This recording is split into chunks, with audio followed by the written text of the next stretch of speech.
Welcome to the show. I'm Kim Parlee. Great to have you with us tonight. If you follow the markets, you know that the monetary policy tide appears to be turning. Both the U.S. Federal Reserve and Bank of Canada have started to raise rates this year, and the Fed is also reducing its Treasury purchases. Earlier, I had a chance to speak with Bruce Cooper, who's Chief Executive Officer and Chief Investment Officer at TD Asset Management, and I asked him to describe the current monetary policy landscape and how it's changing. We're seeing a bit of a monetary policy pivot, and the way I'd characterize it is central banks are moving from an emergency stance to a neutral stance, and there's really a couple of components to that. First, there's interest rates. We know that central banks, particularly here in North America, have tightened a little bit. Rates have gone up a little bit. And then also, we're seeing the end of QE, and the Fed, of course, has moved to what we're calling QT, which is quantitative tightening. So both on the balance sheet side and the interest rate side, there's a bit of a pivot going on. You lay out an interesting thesis throughout this, so I'm going to follow your logic, if I can, through it. And first off, you talk about that the level of monetary accommodation following the financial crisis was unprecedented, and so too is that it's unwinding, which I think is probably not well understood.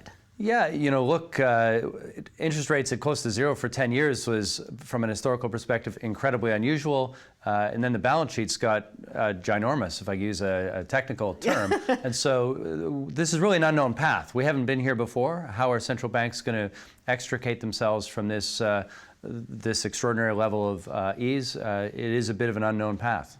You also talk about the fact that when you look at tightening cycles in Fed history, again, we'll focus on the Fed in the States, it's I think the average, is 18 months, you say, and 300 basis points in that time. We've been, I think you say 20 months and 125 basis points. So this hasn't happened before. Yeah, this is kind of slow and long. We've seen modest increases so far, and we expect to see a few more modest increases, but the pace compared to previous cycles is very, very slow, and the magnitude of the increases is relatively modest. And we think that ties back to the macro environment. We really don't need interest rates to be meaningfully higher from here, and I don't think we're going to see it. When you look at global economic growth, and I know that we are seeing, and you and I talked before about synchronized global economic growth, we're seeing kind of growth in lots of places, but it's still below the rate of growth where we were before the financial crisis happened. Yeah, I sometimes use this analogy of a car. I've tortured this a little bit. The global economy is like a car. Before the crisis, we went along the highway in fifth gear, and we've been going mostly in second gear. Today, for sure, we're up to at least third gear, so it's faster than we've seen in the last few years. But we're still not back to that. We're not racing 100 kilometers an hour straight ahead. It's still relatively modest pace. Putting GDP numbers on it, the global GDP is growing at something like 3.5, which is very respectable, but it's not full out. Which is interesting. When you juxtapose that against where equity markets are, which are full out. Yeah, it's interesting. Companies around the world have been able to leverage that relatively modest pace of growth into very respectable earnings growth. And that's continued through all of this year, where earnings have been growing at a double-digit rate for most of the year. And then you combine that, it's kind of a Goldilocks situation. We're fast enough to get good economic growth and earnings growth, but not so fast that inflation comes back and interest rates go up, which means that multiples stay high. So that's where the Goldilocks comes in. Yeah. It's Goldilocks for equities because you get high Ps and earnings growth, which is what, of course, drives the equity gains that we've seen this year. We're going to come back to the actual equity markets themselves, but I want to, again, just kind of delve underneath, still talk about some of the things that you see kind of going on, because I think it speaks to the longer term. You highlight three things that are really impacting, I'll say, global economic growth: debt, demographics, and technology. Debt, I guess that's the concern with central banks, is you don't want to raise interest rates when everybody has so much debt. Yeah, we still think this is a very important factor, and we've been talking about it for almost 10 years now. It's a little bit beneath the surface now because growth is good, but it still lurks out there. Here in Canada, of course, it's a very important factor. Household debt is at an all-time high, as compared to income. And if you look at debt to GDP in the major economies of the world, it's likewise very high. And so we tend to think that high debt over time leads to lower economic growth. The accumulation of the debt debt drives growth. I borrow money to buy a car or whatever, but eventually you have to pay it back. And that deleveraging cycle does tend to slow growth. And so, like particularly here in Canada, but also in other parts of the world, like China, that high level of debt will probably result in slower growth over time. Have we peaked, do you think, in debt, and just in terms of where it's going? Because I mean, that's when you see the amount, it's huge. Yeah, I'm not sure I'm in a position to call the peak. I just kind of look at it quarter after quarter, and it keeps going up. Certainly here in Canada, it's this slightly tricky situation. As long as rates are low, people are still in a position to borrow. It does create fragility underneath the system, because if you get a shock and you've got lots of debt, you're not in a great position. So I wouldn't want to say we're at the peak, but I would just say we're high. Yeah. What about, speaking of fragility, with the exception of you and I, of course, everyone else is getting older, tongue in cheek, of course. So you've got people getting older, and what does that mean from an economic standpoint? Yeah, I think the demographics is a pretty straightforward one. The rate of growth of the workforce, particularly in the developed world, is slowing. This is just a result of baby boomers retiring. And I tend to think the easy number that I keep in my head is the workforce in North America is going to grow like 1% more slowly in the next 5 or 10 years than it did, say, in the 90s or early 2000s. So that's really just the baby boomers. In Europe, the workforce is actually shrinking. And in China, interestingly, the workforce is actually shrinking, which of course is a legacy of the one-child policy, which was in place for many, many years. So, that's, we can't shed any tears over this. It's just, it is what it is. Yep. But it should result in slower growth over time. What about technology? I mean, I think this is the one thing, again, you and I have chatted about this, but it's just that essentially you talk about how technology is bringing the price down of everything. And you've got some great examples, I know, talking about Amazon in terms of, how much they've done to just increase, honestly, the amount of input that goes into what they do. Yeah, we do think that technology is a deflationary force. Amazon's an amazing example. We all know we could, with a click of the button, we can get something cheaper than we could 4 years ago. But there's examples in other industries. I think shale oil is an example of this. It's lowered the price curve. Robots are an interesting example of this. So keeping a lid on wage rates, because for companies, if labor gets too expensive, they can replace it with a robot. And so technology, from a macro perspective, I think is a deflationary force.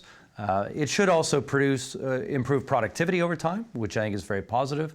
It's disrupting industries. It's creating, incredibly strong global champions in some cases. So I think it's just a factor in every part of the investment thesis we need to pay attention to, whether it's bottom up or top down. I mean, all this kind of plays to the fact that, if you've got high levels of debt, you've got people consuming less with age, you've got technology pushing prices down. None of this is inflationary. Yeah, we've been believers, as you know, in the lower for longer thesis with respect to interest rates, and really the lower for longer thesis on interest rates is tied directly to the inflation outlook. And central banks have been, striving to hit their 2% inflation target since the crisis, and haven't come anywhere close, really. And every month that comes by, we get new reports out, and prices aren't going up. We think there's underlying structural reasons for that, and we continue to believe that inflation will remain relatively muted. And interest rates will remain relatively low. I want to get to some of the numbers we're looking at for inflation rates for the end of 2018 and compared how they are historically. It's a bit of a shock, I think, when you see the difference between them. But QE to what you're calling QT, what are we seeing there, and how careful, I guess, is the Fed being with this? Because, it's unprecedented for them to load up on this stuff, and now they have to get rid of everything. Yeah, so this is a pivot for sure. I think the Fed has been very careful about telegraphing how it's going to proceed with the shrinking of its balance sheet. So, we started in October with modest QT, but if you look over a 12-month period, something like $300 billion is the amount of shrinkage in the balance sheet that we would expect in the United States. $300 billion is not chump change. It's a decent sized number, but relative to the size of the overall Fed balance sheet, and I think importantly, overall relative to the size of global central bank balance sheets, it's still pretty modest. And this is an important point for us. At the margin, you'd say QT should be I think negative for financial markets. But remember, in Europe and Japan, we're still in QE. And so you've got these kind of battling forces, which mean that the overall monetary situation, while tightening a little bit, it's still just a little bit. Right. And the overall environment is still pretty easy. But something, I guess, to watch is we had the synchronized QE. When we start getting to a synchronized QT, that could be something else to keep an eye on. I think that's something to watch. Is why one reason we're keeping a very close eye on the ECB. But I think they've signaled for now that the shrinking of their balance sheet and interest rate increases are pretty far over the edge of the horizon right now. Moving back just to interest rates, when you take a look at the forecast, the average forecast people are looking at right now, you talk about this in your note that we're expecting a federal funds rate of, I think, of 1.625% at the end of 2018. The historical average 5%, which is still, Yeah, it's a long way from here. My kind of very simple thesis has been that the central bank, the Fed in this case, is trying to is going from this emergency stance to a neutral stance, and I think of a neutral stance as being a real rate of zero. And so, as I said, inflation remains muted. Let's say it's somewhere 1.5, 1.6, 1.7, somewhere in there, and I think the overnight rate is going to settle somewhere in that same range. Let's say 1.75 or something like that, which would be 2 or 3 more increases from where we are. I see no rationale getting back to those kind of higher levels you talked about. I think given how strong the recovery is currently, I don't think it makes sense to have a negative real rate overnight, which is where we are still. Like, we want to get it back to zero, but a deeply positive real rate, I think, is going to be tough to sustain as well. All right, let's land the plane and kind of figure out what this all means for the markets. I mean, you start off by saying this is almost a Goldilocks scenario for equities. We certainly saw that in 2017. Is that something you see kind of looking ahead for the next year as well? Well, look, growth is still good, and so we're expecting earnings will continue to move ahead. Yeah. The models we follow would suggest that earnings look good for the next 6 to 12 months.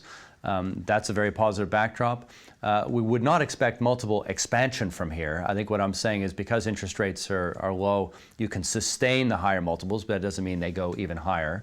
And so the likely scenario is that markets are driven by the earnings growth plus the dividend yield. Which has been pretty decent, what we've seen. Which has been very decent, which I think still gets you kind of that mid-single digit. Really what's driven the double-digit returns we've seen, particularly in the U.S. and Europe this year, has been that combination of very strong earnings growth plus even more multiple expansion. We're not looking for more multiple expansion, but we're not looking for the multiple to get, to contract either. What about fixed? I mean, when you take a look at, government bonds, investment grade bonds, or even treasuries, because treasuries are something that weren't as available before. There will now be more of it out there.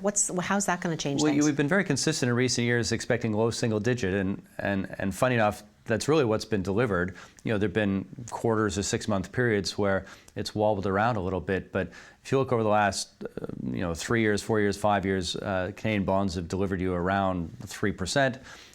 Year to date, they've given you, I think, around 2, something like that. So we expect that same sort of level. Nothing magic about that. To be honest, that's the coupon. Yeah. It's the coupon rate of return, which in our portfolios today is somewhere around 2.5%, in that sort of range. Yeah. So I think that's the right expectation. It gives you modestly real returns above that rate of inflation. But for people that have a longer term time horizon, it's very important that you have equities in the portfolio, because just having fixed income is not going to get you to where you need to be, which of course is very different from the situation before the crisis, or even in the sort of 3, 4, 5 years after the crisis, where fixed income delivered you mid to high single digit returns. Those days are over. Great insight from Bruce Cooper, Chief Executive Officer and Head of TD Asset Management.